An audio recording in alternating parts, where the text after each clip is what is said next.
Canada has many high-profile allies, like the US, UK, New Zealand, Australia, and all of the G7. To be fair, we also have a lot of high-profile non-allies, like Russia, China, and India.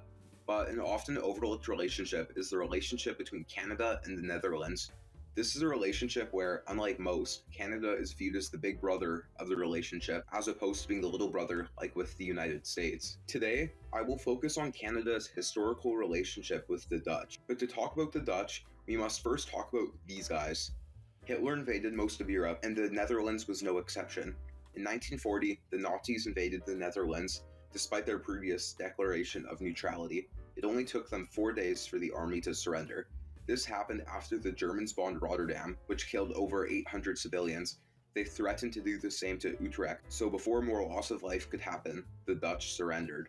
The Dutch government quickly fled and began a government in exile. Their queen Wilhelmina and the royal family fled to England on a British destroyer, along with most senior government officials. There she relayed broadcasts and messages to the Dutch people under occupation.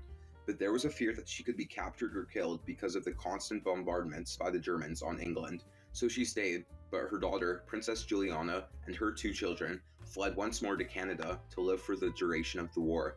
The rest of the government and royal family stayed over in Britain, but she came to Canada in case something happened to the Queen, in which she would become the Queen. While in Canada, Princess Juliana stayed at Stornoway, which is the official residence for the leader of the opposition.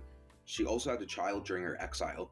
While in labor, Canada temporarily disclaimed the territory of her hospital rooms so that her child, Princess Margaret, would be a Dutch citizen.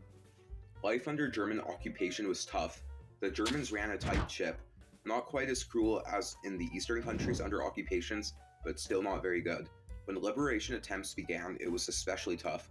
That winter was dubbed as the Hunger Winter. Food supplies were not around, and many people had to eat tulip bulbs just to survive. Fuel had run out and transportation was almost non-existent. By 1945, the daily ration per person in the Netherlands was only 320 calories, about an eighth of the daily caloric requirements of an average adult. Think a bag of Skittles and less than half a cup of oatmeal. Thousands of Dutch men, women, and children perished from starvation and the cold. The first attempt at starting the liberation of the Dutch was through Operation Market Garden in 1944. Their goal was to secure bridges across the rivers in the south of the country. If they succeeded, they could have liberated the Dutch much quicker and advanced into Germany.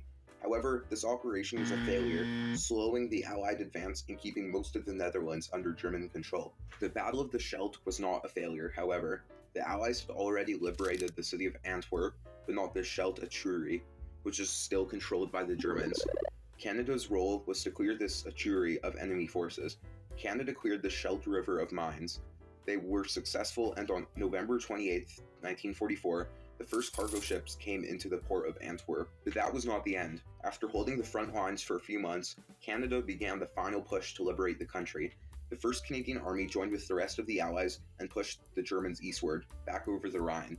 Canada was aided by the Dutch resistance fighters, who gathered information and passed it on to the army. They retook the Netherlands, canal by canal, house by house, and farm by farm. The only part of the Netherlands left was the west. The Dutch population is very concentrated in the west, and the provinces of North and South Holland are the 3 biggest cities in the Netherlands: Amsterdam, The Hague, and Rotterdam. This is where they had to be careful. Most of the Netherlands is below sea level, protected by dikes. There was fear that the Germans, in an act of desperation, would breach the dikes and flood the country. Canada temporarily stopped their advance and instead started providing humanitarian relief and airdropping supplies into the big cities. But the Germans were eventually driven out of Western Netherlands as the German force was falling apart on the Eastern Front and on other parts of the Western Front. Around that time, in spring 1945, the German capital was captured and Hitler committed suicide. The Netherlands was officially liberated on May 5, 1945, when the remaining German forces in the Netherlands surrendered. All of the Germans surrendered 2 days later, after Hitler killed himself, and Victory in Europe Day is celebrated on May 8th every year. And ever since then, the Dutch have been thankful to Canada for their efforts in freeing the Netherlands. Princess Juliana made a state visit as Queen Juliana in 1967, and her daughter, who lived with her in Canada as Queen Beatrix in 1988 after her mom's abdication. Canadians and the Dutch have worked together militarily and our politicians like to talk about. Deep connections, historical and current, between Canada and the Netherlands. The citizens of the Netherlands mostly feel gratitude towards Canada and appreciate Canadian tourists when they come to visit.